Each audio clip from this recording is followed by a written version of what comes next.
Hola y bienvenidos al Podcast del Agua, soy Daniel Herrero y te voy a acompañar en esta emocionante aventura sonora. Estoy encantado de darte la bienvenida a este primer podcast en español dedicado al fascinante mundo del agua. En el episodio de hoy entrevisto a la gran Irene Morante Sánchez. Irene es ingeniera superior químico por la Universidad Complutense de Madrid y es la actual jefa del área de saneamiento y depuración en la Subdirección General de Planificación Hidrológica. El Ministerio para la Transición Ecológica y el Reto Demográfico, también conocido como MITECO, es el organismo del Gobierno de España responsable de la gestión del agua, la energía y el medio ambiente. Su labor es asegurar un uso sostenible de los recursos, proteger la biodiversidad y responder al desafío del cambio climático. La nueva Directiva Europea sobre el tratamiento de aguas residuales urbanas, conocida como DETARU, entró en vigor el 1 de enero de 2025 y sustituye a la histórica normativa del 91. Su objetivo es modernizar el saneamiento en Europa, con especial atención a las pequeñas poblaciones, a la reducción de emisiones y a la eficiencia energética de las depuradoras. Y es del MITECO y de la nueva normativa de DETARU de lo que nos viene a hablar Irene. En esta entrevista vino, como ya está siendo habitual, Laura, la copresentadora del podcast, para conocer a Irene y formularle una pregunta para completar el cuestionario. No te pierdas a Irene porque con ella repasamos cómo se gestiona el agua desde dentro del MITECO y nos explica con una claridad y una pasión admirables los retos y oportunidades que trae la nueva Directiva Europea de Aguas Residuales Urbanas. ¡Arrancamos el podcast del agua!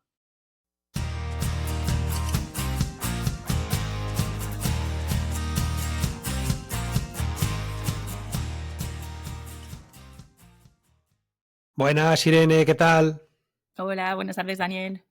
Bueno, muy bien. Oye, lo primero de todo, muchas gracias por venir al podcast del agua. Muchas gracias por permitirnos conocer un poco más a Irene Morante Sánchez. Eres muy bienvenida y te estábamos esperando. Con este cuestionario de hoy pretendo presentar tu faceta profesional y también un poco la personal. Eres ingeniera superior químico por la Universidad Complutense de Madrid y eres la actual jefa del área de saneamiento y depuración en la Subdirección General de Planificación Hidrológica. Para que nuestros oyentes se centren, el Ministerio para la Transición Ecológica y el Reto Demográfico, conocido como MITECO, es el organismo del Gobierno de España responsable de la gestión del agua, la energía y el medio ambiente. Su labor es asegurar un uso sostenible de los recursos, proteger la biodiversidad y responder al desafío del cambio climático. Dentro del MITECO, la Dirección General del Agua lidera la planificación hidrológica y coordina las actuaciones de saneamiento y depuración esenciales para cumplir con las directivas europeas y garantizar la calidad del agua en todo el territorio. Y vamos a hablar de la nueva Directiva Europea sobre el tratamiento de aguas residuales urbanas, también conocida como DETARU, que entró en vigor el 1 de enero de 2025 y sustituye a la histórica normativa del 91. Su objetivo es modernizar el saneamiento en Europa con especial atención a las pequeñas poblaciones, a la reducción de emisiones y atención a la eficiencia energética de las depuradoras. Además, introduce el tratamiento cuaternario para eliminar los microcontaminantes, como fármacos y cosméticos, aplicando el principio de quien contamina, paga. Una herramienta clave para garantizar aguas más limpias y un futuro más sostenibles. Y de esto precisamente, Irene, queremos conversar contigo, del papel que desempeña el Ministerio para la Transición Ecológica y el Reto Demográfico en la planificación y gestión del agua en España, de cómo se organizan las políticas de saneamiento y la depuración para cumplir con los compromisos europeos y de los retos que supone aplicar la nueva Directiva de Aguas Residuales Urbanas, una norma que marcará la agenda en los próximos años y que pone el foco en eficiencia, sostenibilidad y protección del medio ambiente. Pero primero de todo, bienvenida a tu podcast y centrarnos un poco. ¿Quién es Irene Morante Sánchez? Bueno, pues nada, muchas gracias por la invitación, lo primero, Daniel, y gracias por la introducción, que ya ha juntado un montón de cosas y creo que hemos dejado ahí el contexto muy bien puesto. Nada, pues bueno, pues soy una mujer ya de una cierta edad, de 40 y pocos años, ¿no? Una persona positiva. Vivo en Rivas, aunque nací en Andalucía. Llevo aquí en Rivas muchos años ya, me considero ripense total. Y bueno, pues eso, estudié ingeniería química, aunque eso lo comentaremos luego. Me dedico Sí. ahora soy funcionaria y contenta de ser funcionaria, la verdad. he descubierto que tengo vocación de servicio público, estas cosas que se dicen. Y bueno, en lo personal, pues mamá de 2 niños, también chiquitines, de 5 y 3 años, así que también intentando ahí un poco sobrevivir a la maternidad, a lo laboral y a todo, ¿no? Y bueno, en cuanto a mi persona, pues eso, alguien pues activo, curioso, pero me da mucho pudor eso de hablar así como de mí en tercera persona, porque me parece como un poco lo de los futbolistas, ¿sabes? De... Como el César, ¿no? Sí, sí, sí, efectivamente. Así que bueno, eso es un poco sobre Qué mí. bueno, qué bueno. Pues mira, no se te nota el acento andaluz de dejártelo allí Sí, me lo en dejé, me lo la, dejé. De en el chiquitina lo sur. hablaba, pero ahora ya pasaron muchos años y ya se me ha pegado el acento de Madrid sureste, porque la gente me lo dice, en plan, se nota que eres de Madrid sureste, ¿eh? Y digo, bueno, será. Bueno, pues tampoco.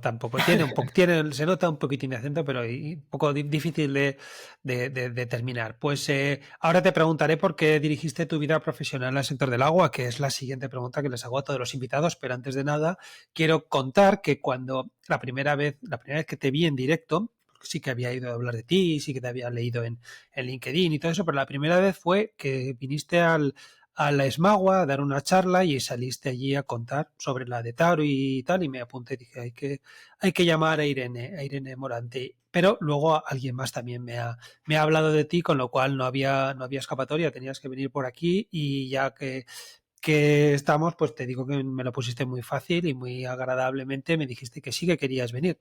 Así que gracias y por favor cuéntanos por qué dirigiste tu vida profesional al sector del agua, por qué estamos ahora mismo tú y yo aquí hablando.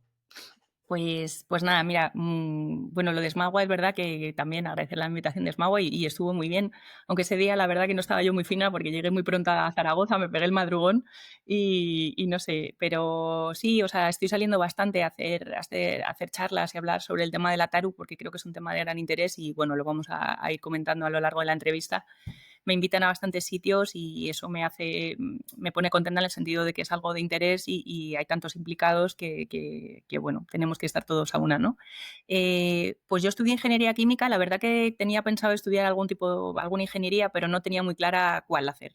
Entonces estaba entre industriales, me gustaba diseño industrial, bueno, me gustaban varias y había estado de Erasmus en Holanda y allí pues el tema de las ingenierías, la verdad que, en fin, si comparamos un poco con el nivel que tenemos aquí o con cómo estaba la educación de ingeniería cuando hice yo la carrera, pues, jolín, estábamos años luz, ¿no? Pero bueno, al final vi el tema este de la ingeniería química y me gustó mucho porque me pareció muy versátil en el sentido de que al final un ingeniero químico puede hacer muchas cosas y así empecé. Y al terminar la carrera, pues la verdad que estuve pensándome mucho en hacer el máster de Repsol, o sea que hubiera acabado en el mundo de la energía y quizá me iría de otra manera, no Petróleos. lo sé, pero sí hice la prueba de ingreso en el máster de Repsol y me cogieron y estuve pensándomelo mucho hacerlo, pero luego por otro lado, pues también era otro año y pico estudiando después de la carrera y me apetecía ya meterme en el mundo profesional. Laboral. Y empecé en otra cosa que no era del agua, empecé en una fábrica de ventiladores industriales como técnico de producción y la verdad que eso también me gustó mucho, ¿no? El conocer pues una fábrica por dentro, el estar metida ahí en todos los procesos industriales, pero luego yo tenía puesto el ojo en el tema del agua. Me gustaba mucho el medio ambiente y el agua y al ser de Rivas hay una empresa aquí que está localizada en Rivas que tiene sede, que es Veolia, ¿no? Entonces Veolia es un grupo francés que, bueno, todos lo conocéis, no voy a hablar de Veolia, pero bueno, la parte de Veolia Water lo tenían aquí y me llamaba mucho la atención. Entonces, siendo muy jovencita, con 24 años, pues hice una entrevista en Veolia y ahí empezó mi carrera en el mundo del agua y la verdad que me ha gustado y el otro día decía alguien en un evento que estuve que el agua enganchaba y estoy de acuerdo, la verdad. Me gusta mucho. Sí, sí, por aquí lo han dicho de todo, que el Sí, agua engancha, que no cuando entras en el agua no puedes salir, que el agua emborracha, también ha llegado a decir alguno. sí. O sea, que decir que tenemos casi de todas las opciones. O sea que pues es que en Rivas hay más herencia del agua y hay mucho tema. Estaba SETA también, el grupo SETA está también y sí, sí, conozco, bueno, Aquafab ahora que es la fábrica y bastantes empresas, no sé por qué, pero ha dado la casualidad de que sí. Yo tampoco, pues son de esas cosas que, mira, que se atraen. Sí, Bueno, pues muy bien, oye, me alegro que al final los ventiladores no te atrajeran tanto como el agua y que estemos aquí hablando. Perfecto. Pues como has comentado tú y como he comentado yo en la introducción, eres ingeniero superior químico por la Universidad Complutense de Madrid. ¿Crees tú, Irene, que esta formación eh, ha sido determinante en tu vida profesional? ¿Ha sido, digamos, has cumplido con todo lo que esperabas? A ver, yo creo que como formación inicial está bien. O sea, creo que la universidad da un poco eso, ¿no? Da como una base y a partir de ahí, pues tienes que aprender a trabajar trabajando, sinceramente, porque creo que al final es la única manera de hacerlo. Entonces, la ingeniería química sí me abrió pues un poco la mente a ciertas cosas y demás. Pero bueno, que quizá podía haber estado donde estoy ahora también haciendo ambientales o haciendo una ingeniería industrial o no lo sé. O sea, yo creo que tienes que tener una formación científica de base para hacer un trabajo de nuestro sector, ¿no? Y bueno, ya te digo que a lo mejor la ingeniería química, cuando lo pensamos, pues lo enfocas más pues eso, pues a una empresa tipo Repsol o a una mecánica de fluidos o a una cosa de diseñar un intercambiador de calores, que puedes hacer muchas cosas.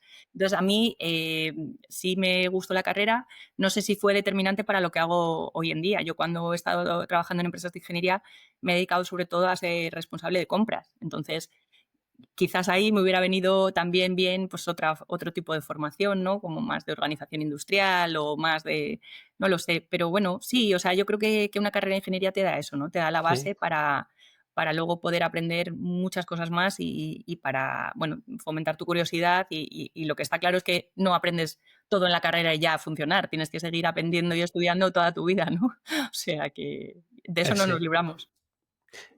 Pero bueno, también está bien eso de no terminar nunca, ¿no? Siempre ir enganchando otra cosa. Totalmente. Perfecto, muy bien, muy bien, muy bien, muy bien.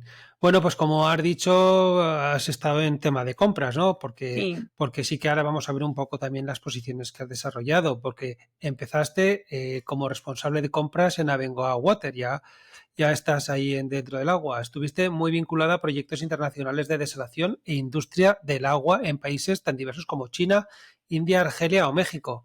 ¿Qué aprendizajes destacarías de esa experiencia global y cómo crees que ha influido en tu visión actual sobre la gestión del agua? Pues mira, lo que te decía, o sea, estuve primero en Veolia estuve 3 años y pico, ya en compras también, y en Veolia sobre todo estaba en compras de proyectos nacionales, entonces hacíamos mucho desalación, pero también proyectos municipales, EDARES, también tenía una parte industrial, entonces ahí la verdad que aprendí mucho y ya te digo, fue mi primer contacto con el mundo del agua, con el mundo de un proyecto relacionado con el tratamiento del agua y pues para mí fue un aprendizaje genial.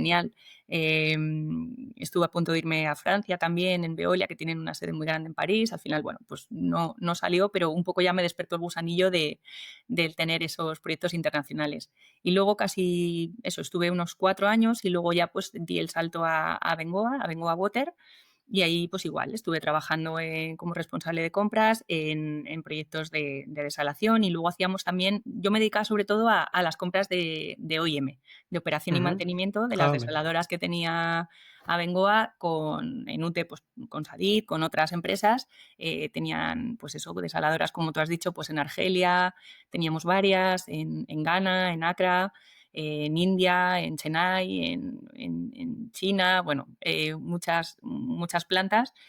Tuve la oportunidad de visitar varias de ellas, Ah, de qué bien. trabajar con equipos internacionales y, bueno, la verdad que un gusto, ¿no? A pesar de los vaivenes de la época, porque Abengoa tuvo una época complicada, como todos sabéis, y me tocó vivirla muy de cerca, ¿no? Y eso, pues, obviamente generó mucha incertidumbre bueno, una serie de cosas que estaban al margen del trabajo, ¿no? Claro. Y que bueno, fue una etapa muy bonita en lo personal, en los compañeros de aprendizaje y demás, pero bueno, con esas cosillas, y ahí estuve casi 10 años, o sea que de esa Hola. parte pues me llevó eso, ¿no? El conocimiento de cómo funciona un poquito cada sitio bueno, de que tienes que aprender de todo el mundo y de que todas las experiencias son buenas. Así que Que sí, encantada está claro. de mi etapa en la privada, porque creo que luego de cara a haber hecho las oposiciones y entrar en la pública, pues me han valido muchísimo también. Claro, está claro. No, no, y además supongo que cuando saliste por fuera, ¿no? Cuando estuviste en los países que has comentado, ¿no? Sí, Argelia, China, India, ahí supongo que también el aprendizaje yo creo que también sí, digamos, se multiplica, ¿no? Porque ya al final, si estás todos los días en la oficina y tal, pero yo creo que si tienes una experiencia internacional, yo creo que todo eso se te monta en la mochila y es interesante. Pues bien, bien, bien, bien. Oye, y durante tu paso por Veolia, como ingeniera de compras que hemos comentado, trabajaste en el suministro y gestión de equipos para el sector, como ya has comentado. Cuéntanos qué retos técnicos y de coordinación encontraste en ese rol y qué enseñanzas te llevaste y si tienes alguna anécdota, que aquí nos encantan las anécdotas de esa etapa.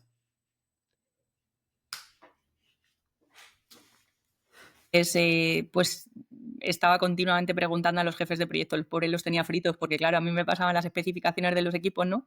Y pues Irene, pues hay que pedir oferta para, yo qué sé, para unos soplantes de no sé qué, o para una bomba de tornillo, comprábamos todos los equipos del proyecto y de hecho, bueno, pues eso, o sea, las etapas de la edad, vamos, es que me las sé una a una, porque en ese momento me las empollé al dedillo, ¿no? Y anécdota muchas, ya te digo, y bueno, tengo una anécdota, pero no voy a decir quién fue, pero fue una compañera, eso fue ya estando en Abengoa, que me hace mucha gracia. Y era cuando estábamos con las especificaciones de las bombas, ¿no?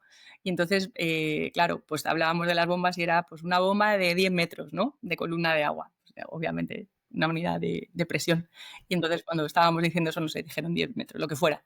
Y entonces dijo esta compañera, joder, pues una bomba de 10 metros, pues qué pedazo de bomba, ¿no? Y entonces era como, no sé, bueno, pues cosas de esas, al final es imposible que conozcas todos los equipos, ¿vale? Está Entonces claro. estás comprando cosas que muchas veces tampoco conoces o no le pones, no sé, no puedes conocer todo, no puedes conocer todos los variadores de frecuencia, toda la instrumentación, todo tal, pues tienes que ir aprendiendo y obviamente cuando ya llevas, son compras muy repetitivas, ya sabes que al final en todas las plantas hay básicamente lo mismo, cuando estás en una desaladora, pues las membranas, pues no sé qué, puede estar, o sea, siempre, ¿no? Pero sí, bueno, había cosillas de estas, ¿no? Que al final los jefes de proyecto a veces se desesperaban un poco con nosotros, pero ahí estábamos, No, haciéndolo, dándolo todo. claro, o sea, si estás dándolo todo, no te pueden decir nada. Qué Eso bueno es, lo de los 10 metros, menuda pedazo de bomba sería, ¿eh? claro, efectivamente. Bueno, bueno, bueno, bueno, bueno. Oye, actualmente ya aprobaste tus oposiciones, que ahora nos contarás un poco.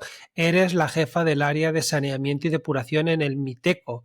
Para situarnos, ¿nos puedes contar un poco en qué consiste el puesto, cuáles son las principales responsabilidades, ¿no? Y un poco cómo fue el proceso, si entraste ya directamente o fuiste pasando por etapas. Cuéntanos un poco.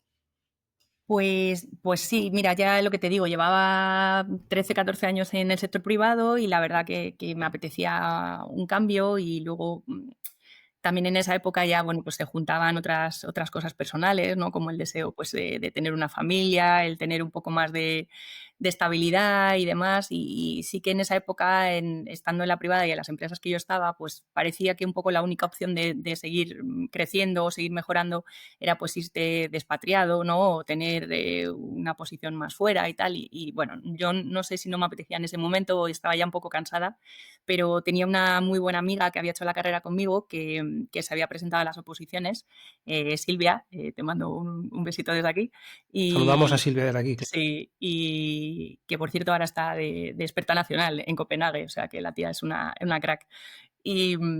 Y nada, y entonces ella se había presentado a las oposiciones en una especialidad que era ingeniería de saneamiento, que es la que yo me quería presentar, porque era un poco lo nuestro. Y entonces cuando vi que había esas oposiciones de ingeniería de saneamiento, pues empecé a preparármelas. ¿Qué pasa? Que cuando llegó la convocatoria habían cambiado la especialidad. Y entonces en vez de ingeniería de saneamiento era calidad de las aguas. Entonces calidad de las aguas, que es por la que yo me presenté, pues tenía algunos temas que eran comunes, pero claro, toda esa parte de diseño de DARES y de todas esas cosas que estaba mucho más relacionado con lo mío, pues de repente nos metieron que si los parámetros ecológicos para medir el estado ecológico, los fitoventos, los no sé cuántos, los microorganismos, y eso a mí me costaba muchísimo más, claro, porque yo no era bióloga. Entonces, bueno, hicieron eso. Y luego, me parece que fue calidad de las aguas y luego no sé si volvieron a cambiar. Yo me presenté 2 veces a las oposiciones porque estaba trabajando, seguía trabajando en mi empresa.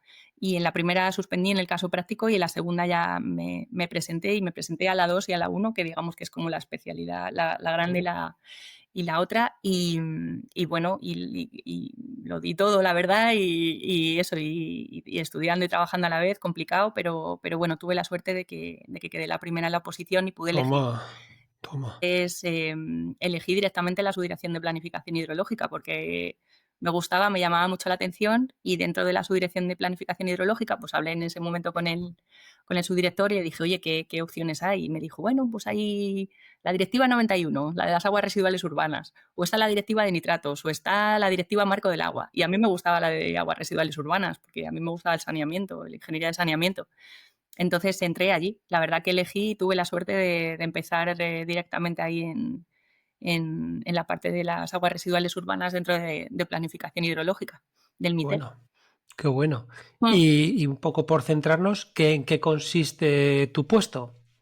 Jefa Bueno, del pues mi área de puesto, saneamiento, porque, claro, bueno, el puesto ahora lo llamamos jefe de área de saneamiento y depuración. Lo que pasa es que es verdad que igual lleva un poco a confusión, porque hay otra jefatura de área en el ministerio que es de tratamientos del agua, dentro de la subdirección de infraestructuras. Y ellos son los que realmente hacen los proyectos bueno, las de las depuradoras. infraestructuras, de colectores, edar y demás. Entonces, lo nuestro es un poco más la parte regulatoria, la parte de planificación, la parte de reporte y demás, ¿no? Entonces, en mi área, pues lo que hacemos es básicamente llevar todos los asuntos relacionados con la Directiva 91 de aguas residuales urbanas, que como sabes es la antigua norma, y ahora pues todo lo relativo a la nueva de TARU, que está en vigor desde el 1 de enero del 25, como tú bien has dicho.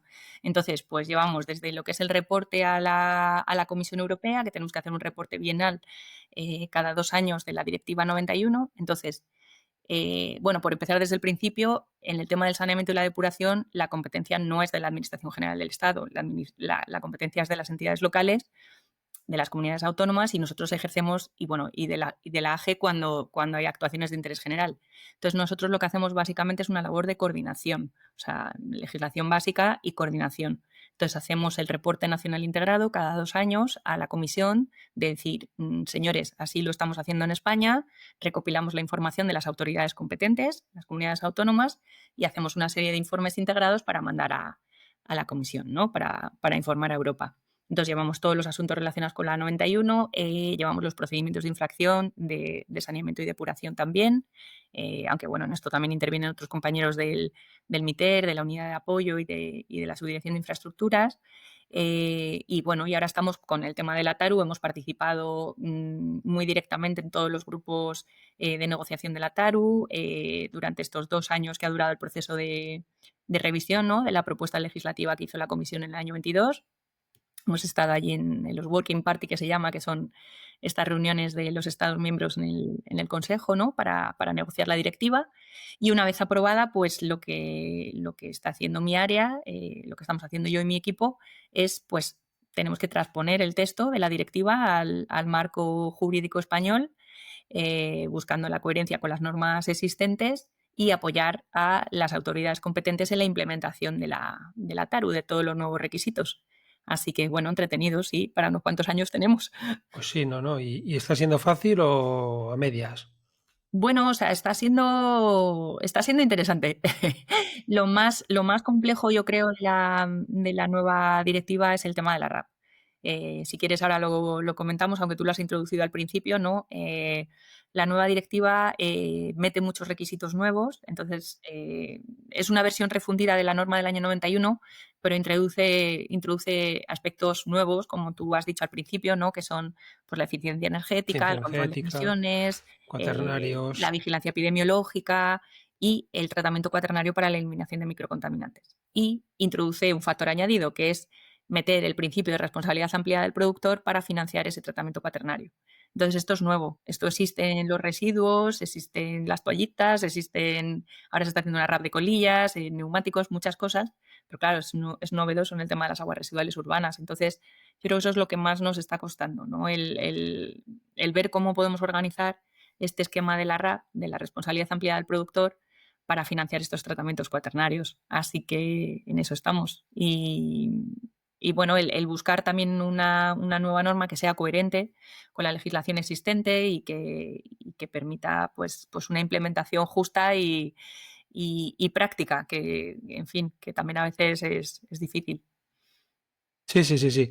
Bueno, pues más o menos nos has contado un poco más de lo que luego nos contarás de menos cuando lleguemos a la de Taru, pero me parece muy interesante y además es que casi ha sido como un cebo, ¿no? Cuando en la Mm. radio hacen un cebo te dicen, bueno, pues ahora va a salir no sé quién y va a contarnos porque pues tú nos has contado, nos has dado un cebo de la de Taru.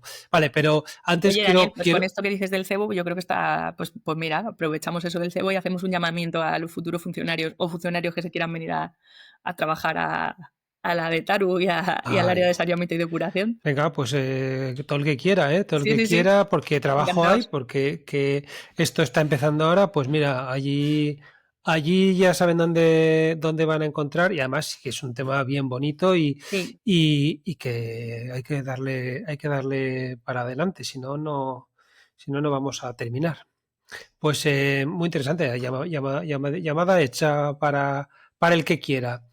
Y bueno, cuéntanos un poco, antes de entrar en la de Taru, que va a ser en dos preguntas, cuéntanos exactamente dentro del Ministerio, dentro de la Subdirección General de Planificación Hidrológica, cuéntanos si ha quedado, si tú crees que ha quedado ya claro, lo saltamos, ¿no? ¿Qué es exactamente esta subdirección y qué papel desempeña en la política del agua en España? Digamos, a lo mejor más a grandes rasgos, y cuéntanos un poco si hay algún detalle que te quede como por aclarar. claro, bueno, pues a ver, la Subdirección de Planificación Hidrológica, claro, está mi área, pero hay muchas más cosas, ¿no? O sea, la Subdirección de Planificación Hidrológica, como su propio nombre indica, lo que hace es eso, ¿no? O sea, coordinar con las confederaciones Es decir, con hidrográficas, pues confederaciones. lo que es la planificación. O sea, en la planificación hidrológica, los planes, ahora mismo están, por ejemplo, con los planes de cuarto ciclo, Ujú. entonces, pues se hace una labor de coordinación, de apoyo a las confes, pues para todo. Mira, ahora, por ejemplo, se han hecho un montón de fichas para los esquemas de temas importantes que se tienen que hacer, están con los documentos iniciales del cuarto ciclo de planificación. Entonces, desde la subdirección, pues principalmente la labor es esa, ¿no? O sea, coordinación y apoyo a las confes para la elaboración de los planes hidrológicos y también de otros planes estratégicos y sectoriales, los planes especiales de sequía, los planes de riesgo de inundación, un montón de cosas que se llevan. Y también otras directivas, por ejemplo, otros compañeros que tengo yo, que son jefes de área, pues también llevan la directiva de nitratos, no solamente la de agua de residuales urbanas, la directiva de aguas de consumo humano, que también son directivas que se han revisado recientemente y que conllevan muchísima tarea para también hacer la transposición se ha hecho, pero están con la implementación, suponen muchísimos nuevos obligaciones. Por ejemplo, la de aguas de consumo pues está haciendo el inventario de fugas, hay que hacer unos planes de riesgo en coordinación con el Ministerio de Sanidad. O sea que yo creo que es eso, ¿no? Sobre todo el tema de coordinar con las autoridades competentes lo que es la implementación y lo que es el desarrollo realmente de los requisitos que suponen todas estas directivas europeas y luego pues los ciclos de planificación que como sabéis son de 6 años derivados de la directiva marco y hay que hacer pues una serie de reportes intermedios, hay que hacer una serie de informes, indicadores estadísticos.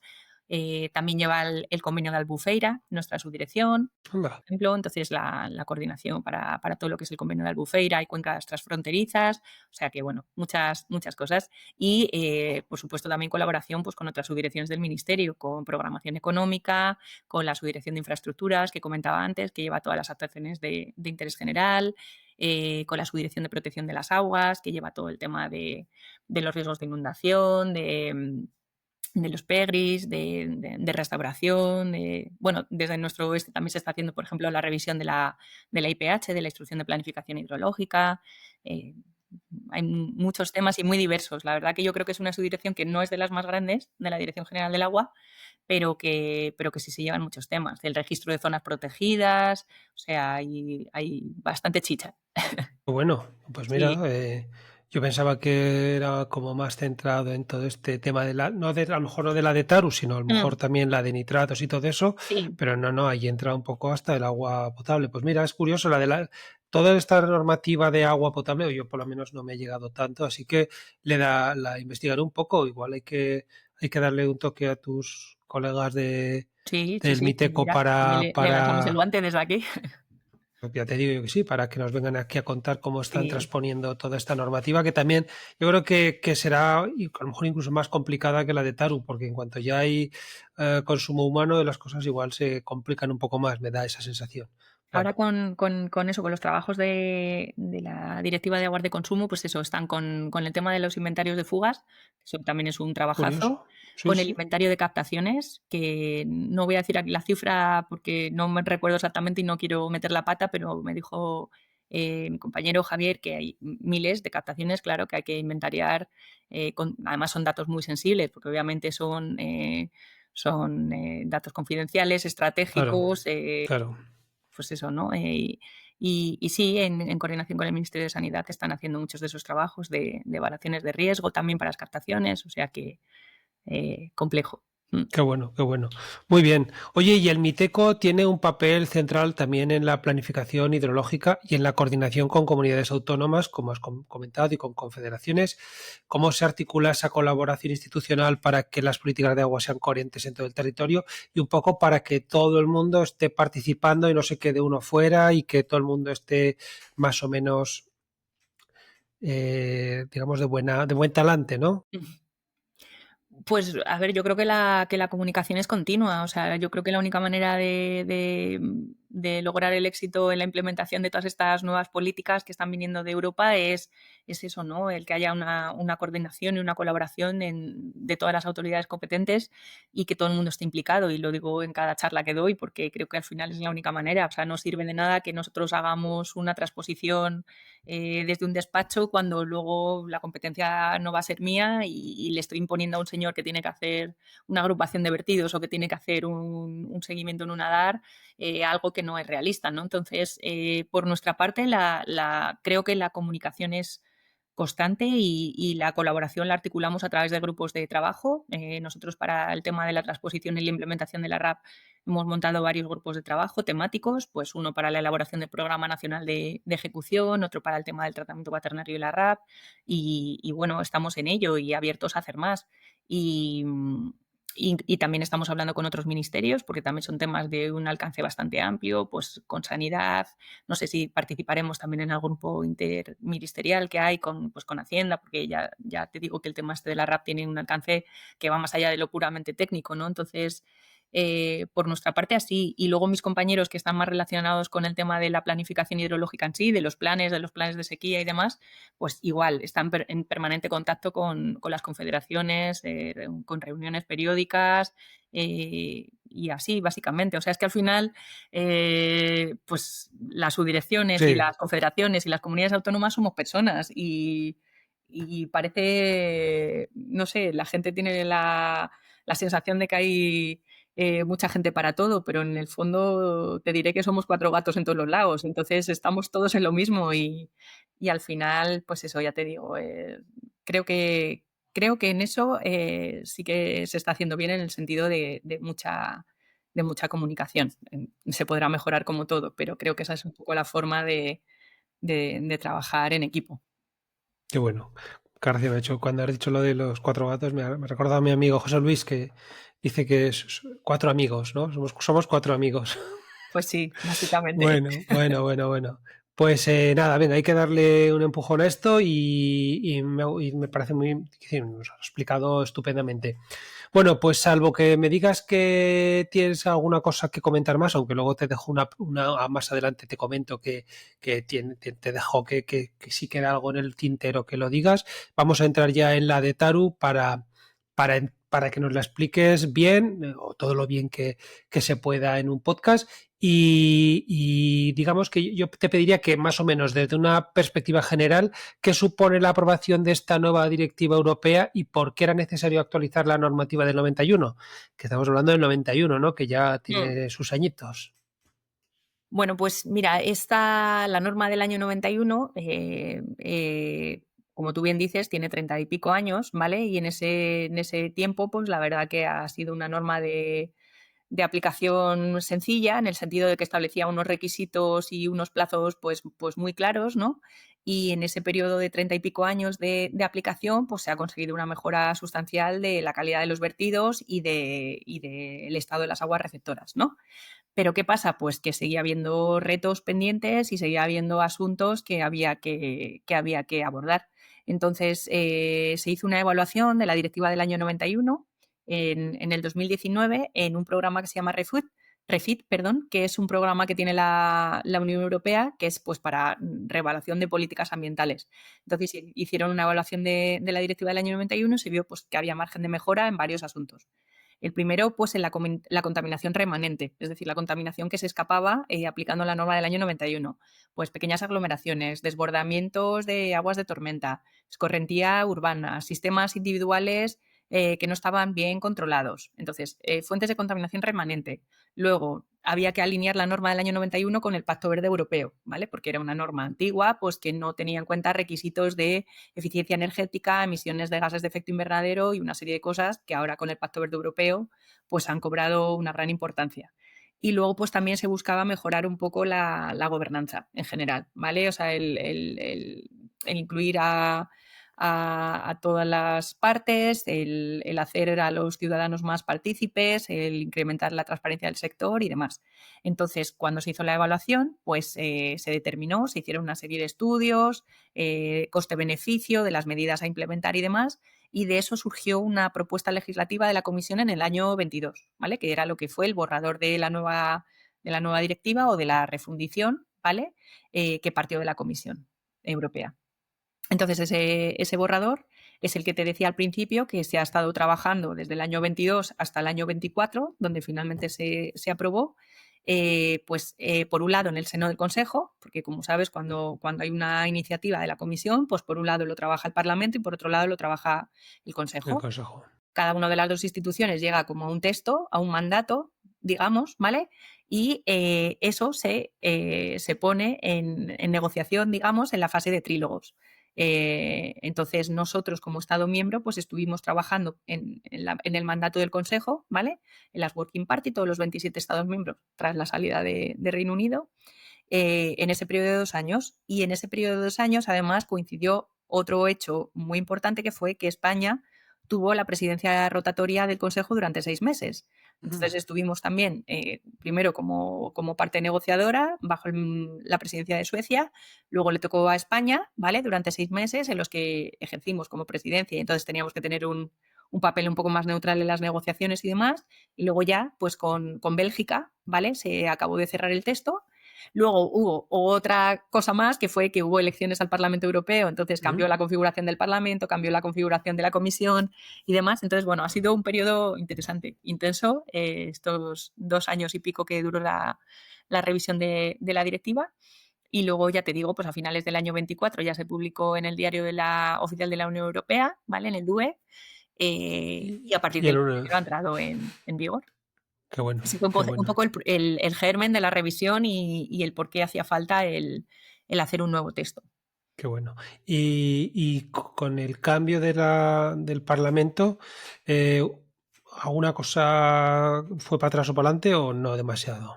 Pues nosotros teníamos un poco ese miedo, que todo lo que se había negociado y lo que había sido acordado en la fase de trílogos, pues en caso de que el Parlamento cambiase y cambiase pues, la orientación política, por ejemplo, o cambiase las mayorías o cambiase el peso de cada uno de los partidos, pues que pudiera haber cambios. Pues la realidad es que no, que el texto tal y como se aprobó, pues se quedó ahí en barbecho unos meses y cuando cambió la configuración del Parlamento, el texto se Se aprobó reactivó y definitivamente y ya. se reactivó en la versión que había sido Muy bien, muy bien. aprobada previamente. Bueno, pues mira, menos mal, menos mal. Oye, estas Sí. cosas nunca se sabe qué va a pasar, así No, nunca se que, sabe oye, y de hecho lo sabes que ha habido cambios con otros reglamentos y con otras directivas que sí que en el último momento, pues por cosas pues políticas cambio. se han visto modificados. Mira, esta vez ha habido suerte. Vale, pues entonces, una vez aprobada en Bruselas, cuéntanos cómo se lleva a cabo el proceso de transposición en los Estados miembros y qué implicaciones tiene en un país como España. Es decir, cuando en la Unión Europea dice ya está, así, toma, Sí. pon, se viene a España y la cogéis vosotros y empezáis a cortarla en trozos o cómo ¿Cómo lo hacéis? Pues bueno, a ver, en eso estamos, ¿no? O sea, la directiva entró en vigor el día 1 de enero, como ya hemos dicho, y ahora los Estados miembros tienen un plazo de 31 meses para hacer la transposición. O sea, tiene que estar transpuesta al ordenamiento jurídico de los países el 31 de julio del año 27, ¿vale? Vale. Entonces, bueno, todavía nos quedan algo menos de 2 años, pero claro, esto tiene una gran complejidad porque esto implica pues ver qué novedades están ya incluidas en los textos vigentes y qué no, y cómo hay que hacer el este. Entonces, nosotros lo que hemos pensado desde la Dirección General del Agua, bueno, desde la subdirección, ¿vale? Que somos, digamos, el órgano encargado de la La transposición, transposición. es que dado que tiene, bueno, ahora si quieres hacemos un repaso del alcance de la nueva Sí, directiva y por favor, sí. de todo lo que conlleva. Pero dado que tiene muchas novedades y tiene muchas más implicaciones, digamos, de lo que tenía la normativa anterior, pues hemos considerado que lo mejor sería hacer un nuevo texto, directamente una nueva norma con rango de ley que sirva para transponer todo lo que viene en la Directiva 2024/3019, ¿vale? Entonces, en España, el marco normativo vigente, que era lo que había servido para transponer la normativa del año 91, son el Real Decreto Ley 1195 de aguas residuales Vale. urbanas y su reglamento de desarrollo, que es el 509/96, ¿vale? Entonces, una de las opciones hubiera sido coger estas dos normas y ampliarlas, modificarlas y sin más, ¿no? Hacer un refrito, vamos. Dado bueno, que hay muchos más requisitos y demás, hemos considerado derogar esas dos normas. Esto está por ver, ¿eh? O sea, estamos trabajando en la transposición, pero es un poco nuestra idea inicial. Y hacer una nueva norma con rango de ley. Entonces, esa nueva norma con rango de ley no se hace por trozos, es directamente, tiene que transponer toda la directiva. Y luego lo que se puede hacer es aspectos concretos que requieran un desarrollo más específico o bueno, pues una serie de desarrollos, digamos, ¿no? Pues se podrían hacer como unos reglamentos de desarrollo. Entonces, en principio, en esta norma con rango de ley iría todo, incluido, por ejemplo, la RAP, incluido el balance energético, incluido muchas cosas que nos pide la nueva directiva. Y luego, pues nuestra idea es ciertos aspectos que sean más complejos, pues desarrollarlos mediante reglamentos. Y esa nueva normativa tendría Sí, que estar para el julio del 27, ¿no? sí, tendría que Eso estar es en lo julio que... del 27. Eso es. Pero Mm, luego, claro, luego las empresas tendrán tiempo para adaptarse y claro, todo sí, eso. sí, por supuesto. Y esa norma, hasta que eso se tramite, lleva un proceso muy complejo, porque claro, esto es una norma que tiene que llevar sus periodos de consulta pública, por supuesto, en el que todo el mundo pues tendrá derecho a Vale, hacer vale. alegaciones, a Correcto. participar, a sugerir, a modificar. O sea, eso tiene que seguir toda la tramitación ordinaria, ¿vale? Y luego, pues, como es una norma con rango de ley, además tiene que ir al Congreso. O sea que con una dificultad añadida, porque además tiene que tener eso la aprobación parlamentaria. Y así que bueno, ahí estamos. Nosotros de momento lo que estamos haciendo es la propuesta de borrador de texto, ¿vale? Con el fin de que se abra un periodo de consulta pública en los próximos meses. Porque, vamos, los plazos de tramitación son largos y ya vamos a ir un poco justos para que se pueda aprobar en esa fecha, en julio del 27. Vale. Bueno, pero bueno, estamos ahí tirando para adelante. Muy bien, pues oye, cuéntanos un poco qué retos plantea, o sea, háblanos un poco de la de Taru, ¿no? ¿Qué retos plantea la adaptación de la normativa, en nuestras infraestructuras y cuéntanos un poco, tanto en términos técnicos como, claro, también tema económico y financiero, Claro. cómo está previsto? Pues a ver, la nueva TARU, como venimos diciendo, ¿no? Pues incorporan nuevos requisitos a los tratamientos de las aguas residuales urbanas, ¿no? Entonces, lo primero es que se amplía el umbral de aplicación, ¿vale? Y ya no solamente son las aglomeraciones que antes estaban obligados por la directiva del año 91, que son todas aquellas iguales o mayores de 2.000 habitantes equivalentes, ¿vale? Equivalentes. La TARU amplía ese umbral de aplicación e incluye pequeñas poblaciones, que son aquellas de más de 1.000 habitantes equivalentes, ¿vale? Con lo cual, lo primero, estamos ampliando el alcance de aplicación de la norma. Lo segundo, se exigen tratamientos más rigurosos, ¿vale? Antes el tratamiento secundario no se exigía siempre. Había una posibilidad que era hacer tratamientos apropiados, ¿vale? Y Ujú. es lo que pasaba, por ejemplo, con los vertidos costeros de menos de 10.000 habitantes equivalentes. Con la norma del año 91, pues se podía hacer un tratamiento apropiado porque se vertía al mar. Bueno, pues ahora la directiva nueva, la TARU, pide que el tratamiento secundario para la eliminación de materia orgánica sea el mínimo. y lo va a exigir en todas las aglomeraciones urbanas iguales o mayores de 1000 a partir del año 2035, ¿vale? Entonces, todas las aguas residuales tienen que estar colectadas, todas tienen que estar sometidas a un tratamiento secundario obligatoriamente a partir del año 2035. Se incrementan los requisitos de eliminación de nutrientes, ¿vale? Se han fijado unos límites, unos valores límite de emisión más estrictos, sobre todo en el tema del fósforo, baja bastante el valor límite permitido, en el nitrógeno baja un poquito también. Se ha introducido un nuevo tratamiento de eliminación de microcontaminantes para abordar estos contaminantes emergentes que antes escapaban, ¿no? en las aguas residuales porque no se trataban. Y bueno, no se trataban, sí se trataban porque en las etapas previas de la depuración también se eliminan microcontaminantes, ¿vale? Biodegradables. Otra de los requisitos es lo que decíamos, que introduce el tratamiento cuaternario para la eliminación de microcontaminantes, introduce el principio de responsabilidad ampliada del productor, ¿vale? Como decíamos también, que es uno de los aspectos más novedosos de la TARU, que bueno, asigna la responsabilidad de poner esos microcontaminantes en las aguas residuales a dos sectores, que son los productores de los productos del anejo 3, que son los medicamentos de uso farmacéutico, perdón, los medicamentos de uso humano y los productos de cosmética e higiene personal, ¿vale? Entonces, a esos productores les asigna que tendrían que pagar el 80% del coste del tratamiento cuaternario, ¿vale? Que eso lo comentamos ahora si quieres. Y bueno, y luego, entre otros requisitos, pues el tema de la vigilancia epidemiológica de las aguas residuales, que se vio a partir de la pandemia que eran pues un buen indicador de problemas de salud. Luego tenemos el tema de las emisiones de gases de efecto invernadero y luego otro requisito muy importante que es el balance energético que decía yo antes, y es que exige la neutralidad energética del sector en el año 2045. Entonces esto pues también es muy novedoso respecto a la directiva del año 91, porque ya no vamos a tener que cumplir con todos estos requisitos de tratamiento, sino que además lo vamos a tener que hacer pues controlando el Con consumo de coste cero. energía, con un, bueno, pues introduciendo mecanismos de eso, de eficiencia energética y demás. Entonces, un poco para resumir, ¿no? Lo que hace la TARU es que cambia un poco el paradigma de depuración hasta ahora, y lo que busca es transformar pues, las depuradoras en biofactorías, ¿no? En las que se valoricen los recursos que se utilizan y ya no se consideren pues, residuos, sino que se consideren subproductos. Entonces, si estamos produciendo un efluente de mucha calidad, pues lo que hay que hacer es fomentar la reutilización, por supuesto.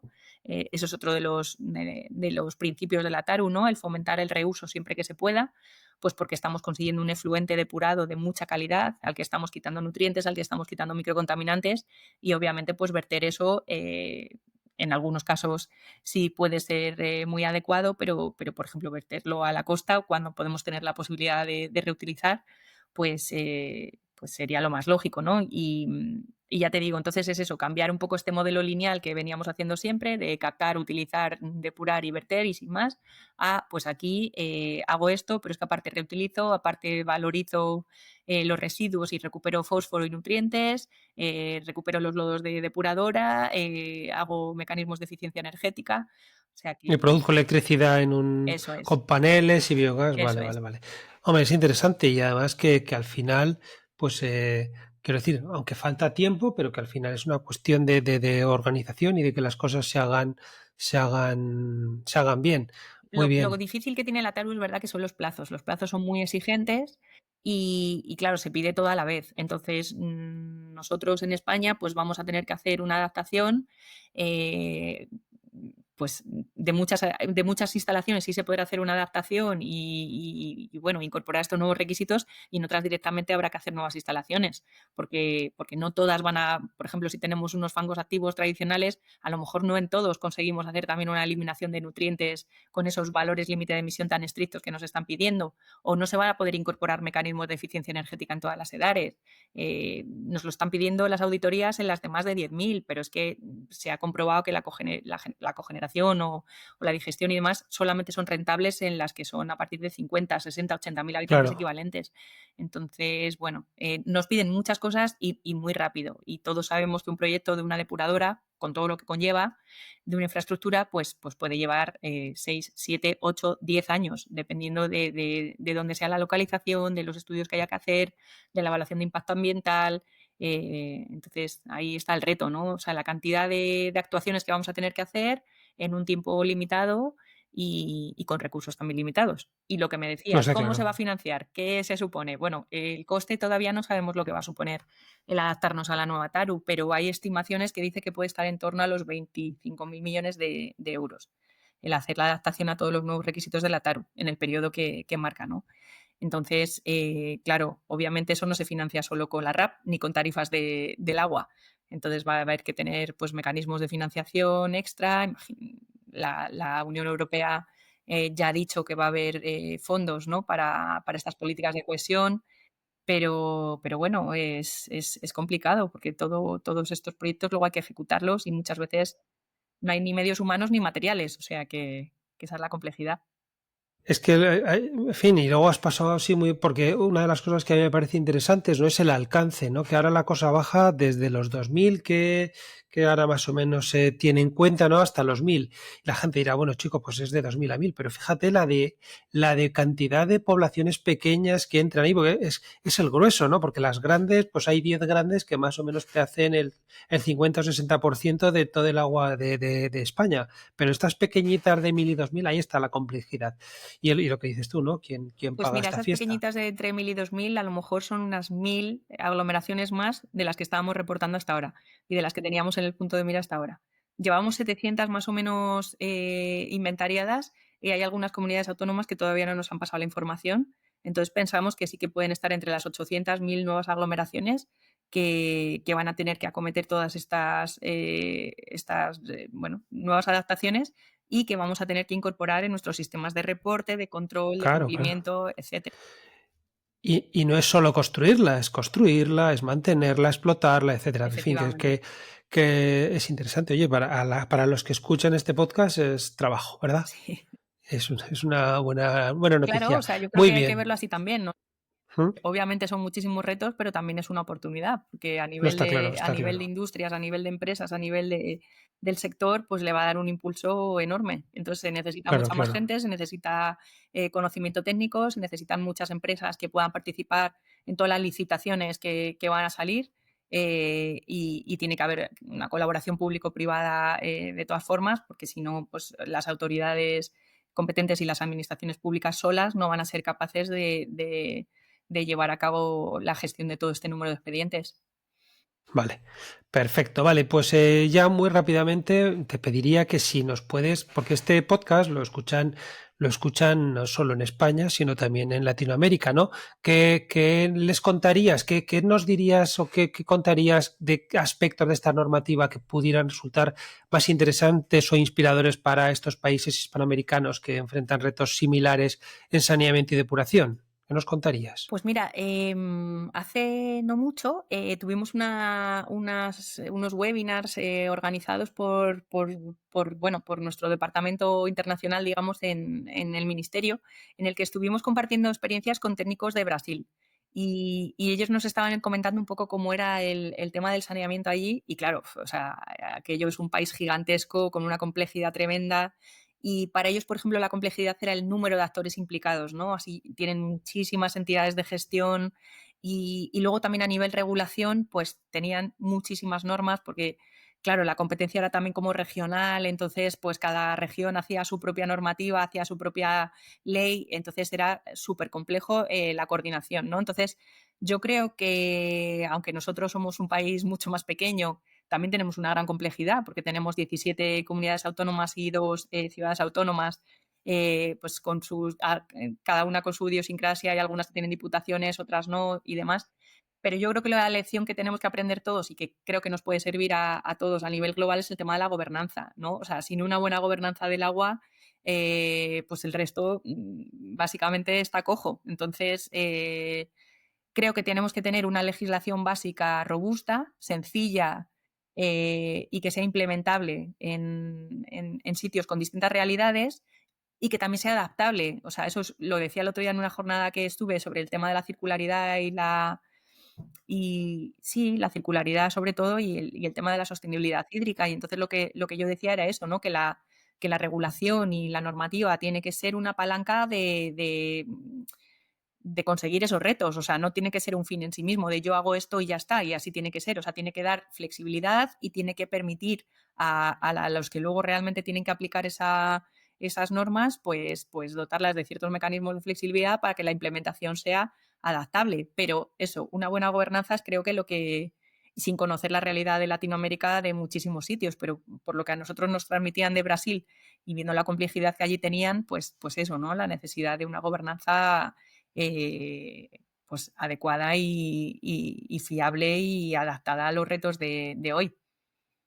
Qué bueno. Y un poco, digamos, para ya terminar el tema de la de Taru, ¿qué les dirías? O sea, tú ya has pasado por esto, ¿no? Ahora ya estáis en una etapa de adaptación y de traer a España. Pero ¿qué les dirías? Mira, en mi experiencia, sobre todo lo que tienes que hacer es sentar a todo el mundo, o no sentar a todo el mundo, o que lo decida uno, no lo sé. ¿Qué les dirías? ¿Cuál sería un poco el consejo, la idea, fuerza para que tenga un, digamos, un aterrizaje en condiciones? Pues sí, o sea, yo creo que sentar a todo el mundo, como tú has dicho, eso es fundamental. Y luego que también Sí, todas las ¿verdad? partes implicadas se sientan incluidas, porque, por ejemplo, nosotros ahora con el tema de la RAP estamos teniendo problemas en el sentido de que, por ejemplo, la industria se siente muy señalada, los sectores que están incluidos en el tema de la RAP se sienten señalados, que no se les ha consultado adecuadamente durante el proceso de elaboración de la norma, que han llegado tarde a la revisión del proceso. Entonces, aunque se han abierto consultas públicas y realmente os digo que durante estos 2 años y pico se han llevado las consultas públicas, ha estado abierto a stakeholders, o sea, creo que esa parte es muy importante. O sea, el hacer una consulta pública suficientemente publicitada para que la gente tenga acceso, para que pueda participar, para que pueda colaborar. Y esa es un poco nuestra intención, ¿sabes? Cuando hagamos el borrador de texto, pues el poder incorporar, aunque obviamente hay muchísimas sensibilidades, hay cosas que Claro. bueno, claro, o sea, Está claro, cada sitio es y también tenemos distinto que estar en la y realidad, ¿no? Porque no claro, todo es implementable, no todo es. Entonces hay que ver un poco. Pero bueno, yo creo que ese sería el consejo, el intentar. que busquen un poco a todos los que van a tener Sí, algo que hacer en esta implementación. Vale, muy bien. Pues, oye, esto, Irene, ya estamos en la última rampa, ¿no? Ya estamos viendo ya el final de la meta. Quería preguntarte si para finalizar un poco esta primera etapa, que es la de Irene Morante, puedes compartir con nosotros alguna anécdota interesante o lección aprendida que a lo largo de tu carrera que haya dejado una marca duradera en tu enfoque profesional, ¿no? Alguna anécdota o lección y luego tu hábito de oro. ¿Qué nos dice de estas dos cositas que le preguntamos a todo el mundo?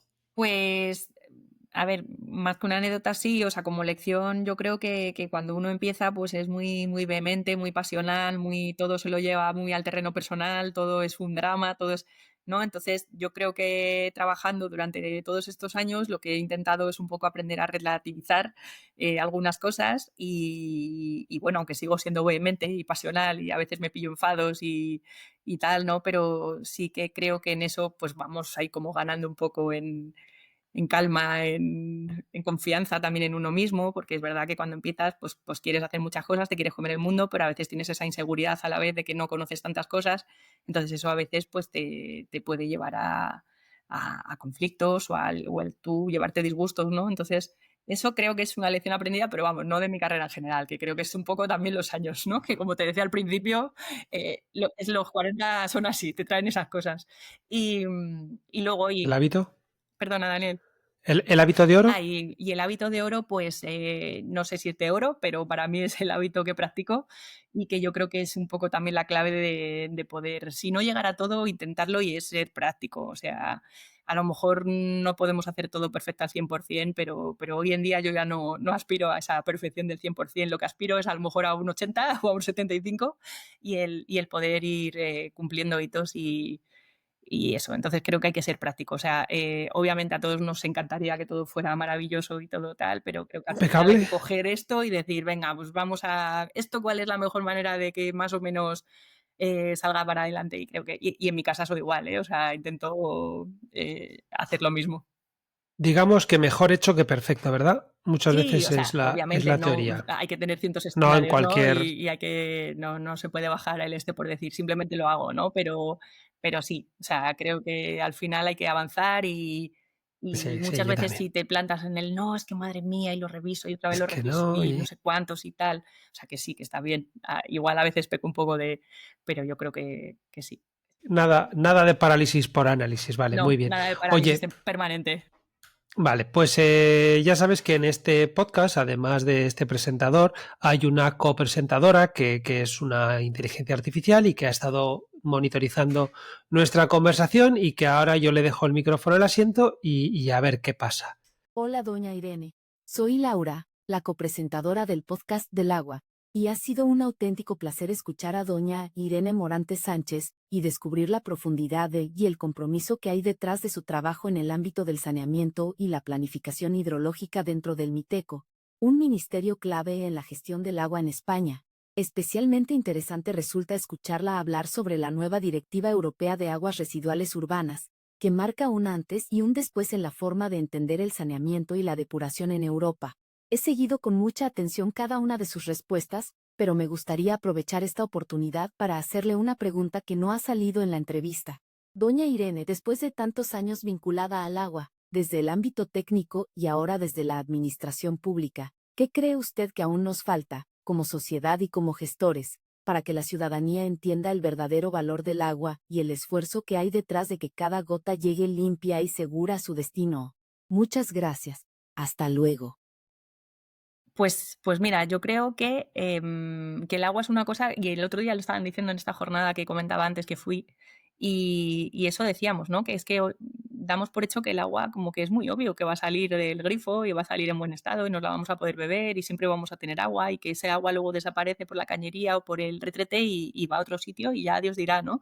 Entonces yo creo que es eso un poco lo que tenemos que hacer, el educar o el hacer pedagogía y el que los niños desde chiquinines pues sean muy conscientes de que tener agua potable y de que tener acceso a servicios sanitarios como los que tenemos pues son un lujo total porque hay muchísima gente en el mundo que no lo tiene y hay mujeres y niños que dedican 10 horas de su día a estar yendo a buscar agua potable y a cocerlo y a, bueno, entonces eso, ¿no? O sea, el concienciar desde bien chiquitines de que tenemos un lujo, de que el agua es un recurso súper escaso y súper valioso y que lo tenemos que cuidar.